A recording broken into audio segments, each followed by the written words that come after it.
Okay, so we'll be talking about Veraperoom, which is the part in the Divine Liturgy where we process the chalice from one side of the altar to the other. And the word Veraperoom means bringing up, but it is often referred to as transfer or presentation of the gifts. But first and foremost, everything we do in the Armenian Church comes from the Bible. There's a reason why we do the things that we're doing. And part of what we're doing during the Divine Liturgy is we're remembering the Last Supper, where Jesus takes the bread and wine and tells his disciples, "This is my body, this is my blood, do this in remembrance of me."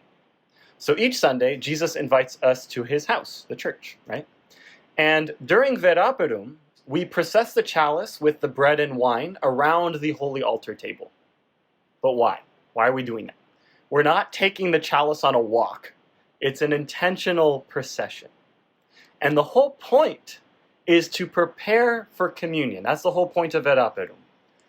We believe that a miracle is taking place, where that unleavened bread and wine become the living body and blood of Jesus Christ. This is the reason we come to church on Sunday. And this procession is called the Great Entrance, which symbolized Christ's time in Jerusalem, his suffering, crucifixion, and sacrifice. All our senses are engaged in worship in this moment. We have the choir singing angelic hymns, the kashots, which are symbolizing the angel wings, and the bells. They also have a practical reason for keeping flies away. But they also have the candle holders in front to light the way. And the deacon is then going to present the chalice to the celebrant, who censes it with incense at the altar, which that incense is represented by the women who brought the incense to Jesus' tomb. And then they transfer the gifts to the celebrant, and then the celebrant blesses the congregation with the sign of the cross with the chalice as the presentation of the gifts. So that's a quick outline of Veraperoom, but let's quickly explore the two main elements of Veraperoom. Number one, the chalice, and number two, the holy altar table. So we'll start with the holy altar table. Approaching the holy altar is as if approaching heaven itself. And beneath every Armenian church altar has a vem card, which is a tomb. And the word vem means foundational rock. And the stone that was rolled away from Jesus' tomb is the evidence of the resurrection, part of the evidence of the resurrection. And that's why we have this foundational rock on our altar. So the holy altar table represents the great tomb of Jesus Christ. So next we have the chalice. Chalice is a fancy word for drinking goblet. This represents what Jesus used during the Last Supper. And the original goblet could have been made out of clay, could have been made out of metal. We're not sure, but the drinking cup, pajag, meaning paj, or portion, or that out of which you drink of. That's what it means. And so the covered chalice with the bread and wine already inside is not mixed, are called the gifts.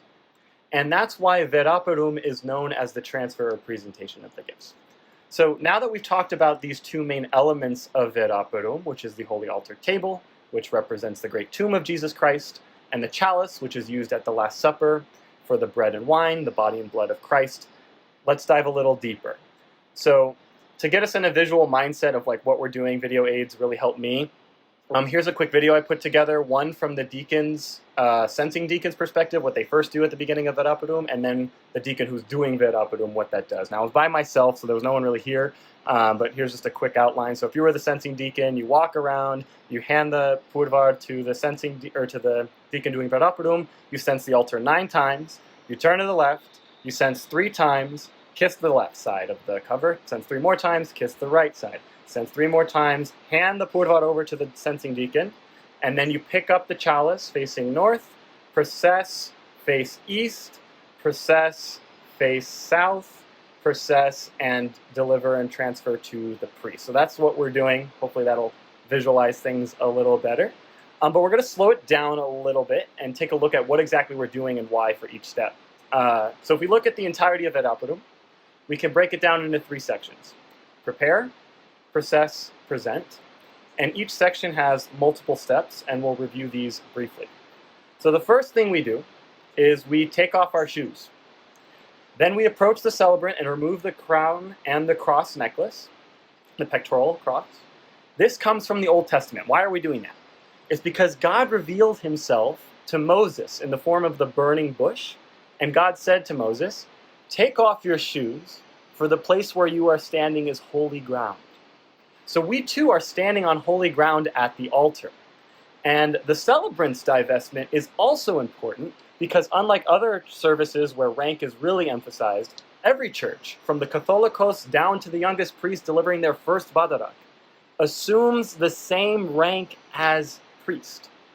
And the celebrant doesn't offer, they don't offer, or they don't put their vestments back on until after communion. So it's really about humbling yourself. And the fact is, we're in the presence of God. That's what we believe. And so the second thing we do, number 2, we chant and sing.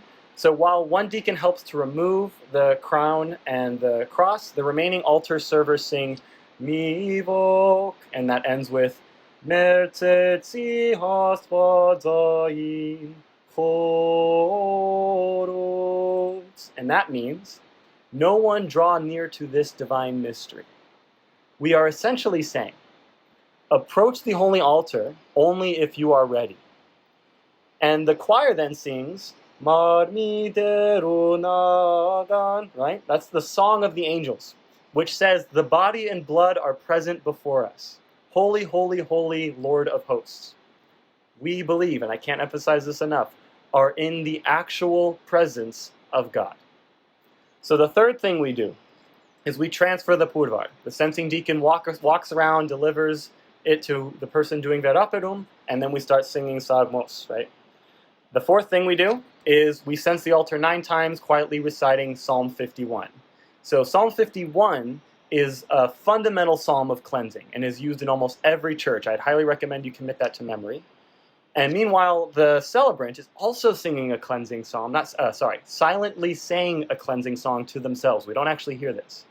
And then the deacon turns towards the chalice, placed in the niche, sensing 9 times. We kiss left, right, center, and pick up. And in this time, we'll talk about the various psalms that we say here. So this is the procession itself. So once we pick up the chalice, we lift it up saying Psalm 19:6, and the other deacon continuously walks backwards sensing. We process the chalice facing north, then east, then south, and these are the corresponding psalms respectively, Psalm 19:6, Psalm 68:33, and Habakkuk 3:3 respectively. So those are the psalms we do at each corner. And then we present the gifts. But first we have to transfer it to the celebrant. The celebrant's the priest or the bishop or whoever's serving.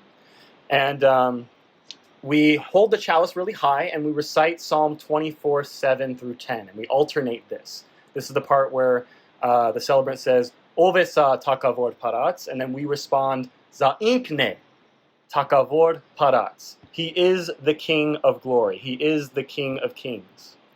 And so the second part, when we present the gifts, the celebrant makes the sign of the cross and blesses the people, and then turns back to face the altar table. After that, we then sense the gifts. One deacon goes around to sense the gifts, while the other brings water for the celebrant for purification. And the priest or the celebrant recites Psalm 26:6, which says, I wash my hands in innocence, O Lord. This comes from Judaism in the Old Testament. And meanwhile, the choir is singing these lyrics. Thousands of angels stand before you, O Lord, and yet you are pleased to accept praise from we human beings. Isn't that beautiful? Like, what can we give to God other than himself, right? That's amazing. And the celebrant and altar servers are now ready to continue with the badarak and the rest of the celebration.